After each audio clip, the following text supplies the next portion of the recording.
Good morning, everybody in YouTube land. This is John Rhyme coming to you on a fine and dandy morning. Today, I wanted to talk about copper, predominantly copper cents. Back in 1981, I mentioned in a previous video on inflation, the ever-wise overseers in Washington decided that for the good of the people, that we couldn't have any kind of real money anymore. Ceased to be money at that point, 1981. Here's a zinc cent with the shield on it. 2.5 grams. Listen. And listen.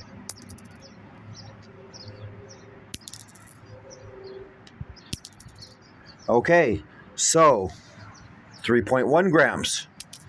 Copper cents aren't immensely valuable, but when you have $34 of them and you believe that they are selecting Weimar-style inflation and printing as a permanent budget solution, and they're making promises with regards to unfunded obligations that if they keep, we're going to see $100 trillion notes blowing in the wind, ignored by all. But these guys, you can't print. It's the lowly cent. So these here I've been searching, getting out of circulation. Shout out to Copper Mutant, because in our house, when we play poker, those copper washers go for $0.25 on the nickel dime game. They get sorted by year, by decade, pardon me, 80s, 50s, the lowest one. This was pretty heavy. 60s, I like those because if you got change in the 60s for a dime, quarter, whatever, you got these things back. Not very many. And then, of course, the 70s, decade I was born in. So stay safe out there on YouTube. Oh, wait, one last thing. What good is this if it's not just an economic collapse? Let's say we're in the good old days and the good old days are over.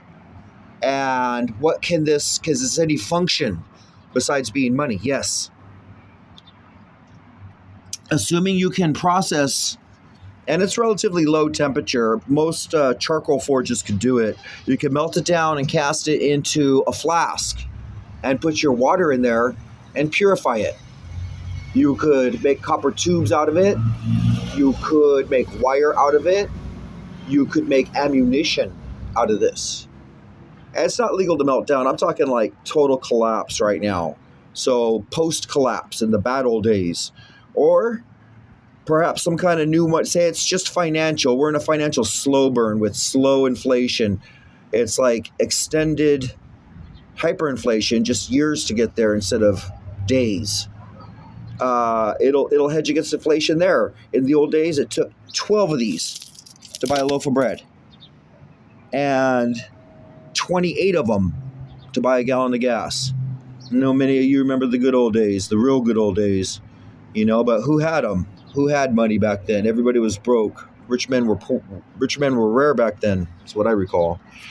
But that's my commentary on copper. Stay safe out there in YouTube land. Oh, one last shout out to Aunt Susie. May she rest in peace.